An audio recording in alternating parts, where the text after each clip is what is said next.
गृह मंत्री अमित शाह मणिपुर के मंच से खड़े होकर चीखते रहे, चिल्लाते रहे कि मोदी जी मणिपुर के मित्र हैं, मणिपुर को सुरक्षा दी है, शांति दी है, जोड़ने का काम किया है। अमित शाह ने यह बयान भर दिया था कि पब्लिक ने बवाल कर दिया। आपको बता दें, एक तरफ गृह मंत्री अमित शाह मणिपुर में मंच से खड़े होकर अपना भाषण देते रहे, वहीं दूसरी तरफ सड़कों पर आगजनी की गई है, भयंकर बवाल किया गया है। बवाल तो इतना बढ़ गया कि आनन फानन में गृह मंत्री अमित शाह को मणिपुर से निकालना पड़ा है और अमित शाह को बाहर निकालने में सुरक्षा बलों के भी पसीने छूट गए हैं। तो मणिपुर में लोकसभा चुनाव के प्रचार के दौरान ऐसा क्या कह दिया है अमित शाह ने, पहले आप इस बयान को ध्यान से सुनिए। फिर मणिपुर में अमित शाह की हालत कितनी खराब हो गई, क्या खबर निकलकर सामने आई है, वो मैं आपको दिखाती हूं। दिया एक वोट नॉर्थ ईस्ट के मित्र, मणिपुर के मित्र नरेंद्र मोदी को प्रधानमंत्री बनाने के लिए वोट जाने वाले। मोदी जी ने इस 10 साल के अंदर न केवल देश को समृद्ध बनाया, देश को सुरक्षित बनाने का काम भी नरेंद्र मोदी जी ने किया। मोदी जी कहते हैं कि देश का भाग्य तब बदलेगा जब नॉर्थ ईस्ट का भाग्य बदलेगा। देश का भाग्य तब बदलेगा जब मणिपुर का भाग्य बदलेगा, तब देश का भाग्य बदलेगा। तो सुना आपने, ये देश के गृह मंत्री हैं, कितना शर्मनाक बयान दिया है, अपने आप में सुनने लायक है। कहना है कि इस बार का एक एक वोट प्रधानमंत्री नरेंद्र मोदी, जो कि मणिपुर के मित्र हैं, उन्हें तीसरी बार प्रधानमंत्री बनाने के लिए जाने वाला है। पीएम मोदी ने मणिपुर को जोड़ा है, सुरक्षा दी है, शांति दी है, कांग्रेस मणिपुर को बांटना चाहती है।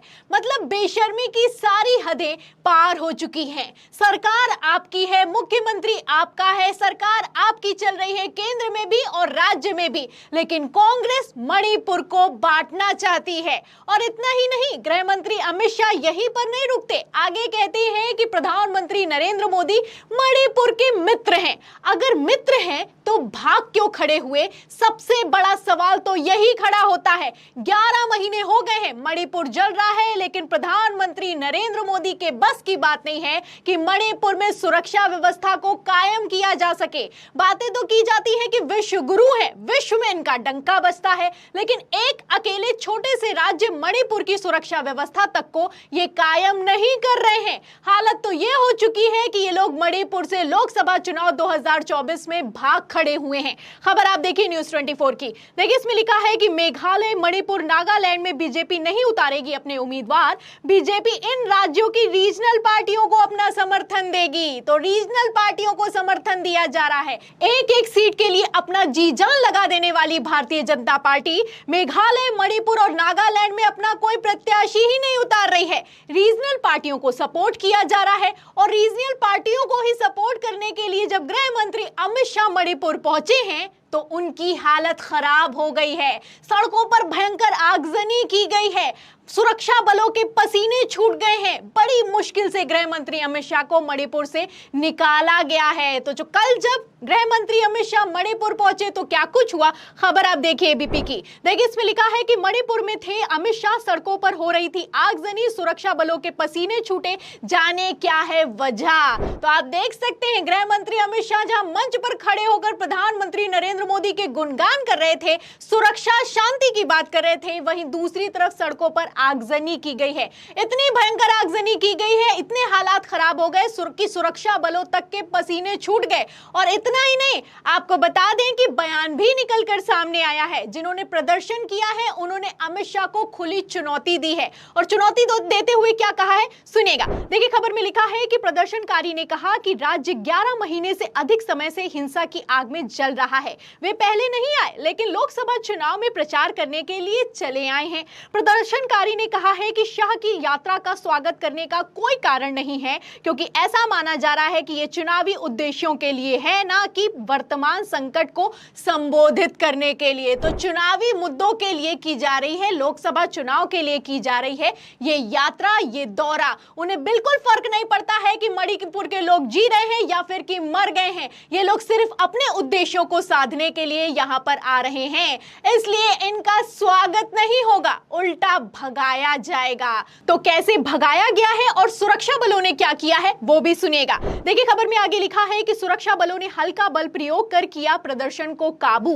हालांकि केंद्रीय गृह मंत्री के दौरे को केंद्र का पूरे क्षेत्र में चाक चौबंद सुरक्षा व्यवस्था की गई थी। प्रदर्शनकारी महिलाओं को संभालने के लिए सुरक्षा बलों ने हल्का बल प्रयोग कर पूरे क्षेत्र में हालात को भी संभाल लिया। किसी अप्रिय घटना की सूचना नहीं मिली है। तो गृह मंत्री अमित शाह को मणिपुर से निकालने के लिए सुरक्षा बलों की कितनी हालत खराब हो गई है, कैसे पसीने छूट गए हैं, आप इस खबर से अंदाजा लगा सकते हैं। अब गृह मंत्री अमित शाह ने दौरा किया तो कोई अप्रिय घटना निकलकर सामने नहीं आए, लेकिन मैं आपको बता दूं कि गृह मंत्री अमित शाह के दौरे के ठीक 2 दिन पहले जो खबर निकलकर सामने आई है वो बेहद चौंकाने वाली है। खबर देखिए, इसमें लिखा हुआ है कि मणिपुर में फिर भड़की हिंसा, हथियारबंद गुटों के बीच गोलीबारी में 2 लोगों की मौत हो चुकी है। तो आप देख सकते हैं 11 महीने से ये राज्य जल रहा है, कंट्रोल किया नहीं जा रहा और बड़ी बड़ी बातें करने के लिए गृह मंत्री अमित शाह मणिपुर जाते हैं। अब जैसे ही मणिपुर जाते हैं पब्लिक घेर लेती है, भयंकर आगजनी की जाती है, माहौल इतना खराब हो जाता है कि गृह मंत्री अमित शाह के सुरक्षा बलों के पसीने छूट जाते हैं। फिर भी वहां के मुख्यमंत्री ने जो बयान दिया है इस पर, वो भी अपने आप में बेहद शर्मनाक है। क्या कहना है बीरेंद्र सिंह का देखिएगा। अमर उजाला की खबर में लिखा है कि आज जो कुछ भी हो रहा वो कांग्रेस की वजह से है। मणिपुर के हालात पर बोले मुख्यमंत्री एन बीरेंद्र सिंह। तो उनका कहना है कि जो कुछ भी हो रहा है वो कांग्रेस की वजह से हो रहा है। अगर कांग्रेस की वजह से हो रहा है तो आप मुख्यमंत्री क्यों बनकर बैठे हैं, इस्तीफा क्यों नहीं दे देते, सवाल खड़ा होता है। बातें तो बड़ी बड़ी की जा रही हैं, लेकिन मणिपुर के क्या हालात हैं आप खबरों से अंदाजा लगा सकते हैं। एक तरफ बयान निकलकर सामने आया है, दूसरी तरफ कांग्रेस ने तगड़ा जवाब दिया है। जी बार बार तमिलनाडु जाते हैं, बार बार केरल जाते हैं, पर उनको हिम्मत नहीं है मणिपुर जाने की। आज भी गृह मंत्री गए हैं मणिपुर, प्रधानमंत्री 1 साल हो गए हैं। प्रधानमंत्री मणिपुर पर उन्होंने अपनी चुप्पी नहीं तोड़ी है। मणिपुर के मुख्यमंत्री से उनकी बात नहीं हुई है, मणिपुर के राजनीतिक दलों से कोई बैठक नहीं हुई है। तो आप देख सकते हैं कि कैसे कांग्रेस नेता जयराम रमेश ने बखिया उधेड़ कर रख दी है। कहना है कि 1 साल से ज्यादा का समय हो चुका है, लेकिन प्रधानमंत्री नरेंद्र मोदी में इतनी हिम्मत नहीं है कि वो मणिपुर का दौरा कर लें। 1 साल से ज्यादा का समय हो चुका है, वहां पर ना दौरा किया है, उल्टा चुप्पी साध रखी है। अब तो हालात आप देख सकते हैं कि किस तरीके से ये लोग सवालों तक से भाग खड़े हुए हैं।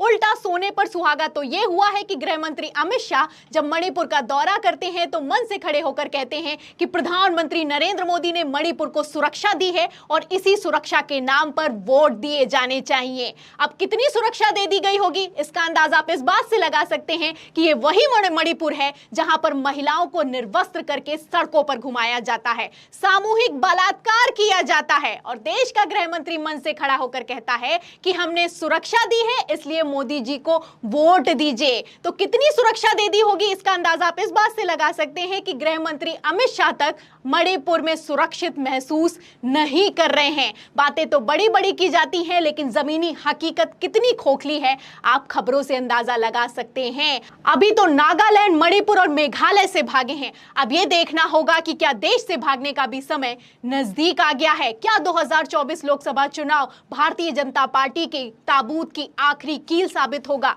आपको क्या लगता है इस खबर पर और प्रधानमंत्री नरेंद्र मोदी के मणिपुर ना जाने पर और गृह मंत्री अमित शाह के बयान पर? जो भी आपकी राय है हमें कमेंट बॉक्स में जरूर लिखें। वीडियो को ज्यादा से ज्यादा शेयर करें, सब्सक्राइब बटन दबाएं, हमारे चैनल को लाइक करें, ज्वाइन करें। फिर मिलती हूं अगली खबर के साथ, तब तक के लिए धन्यवाद।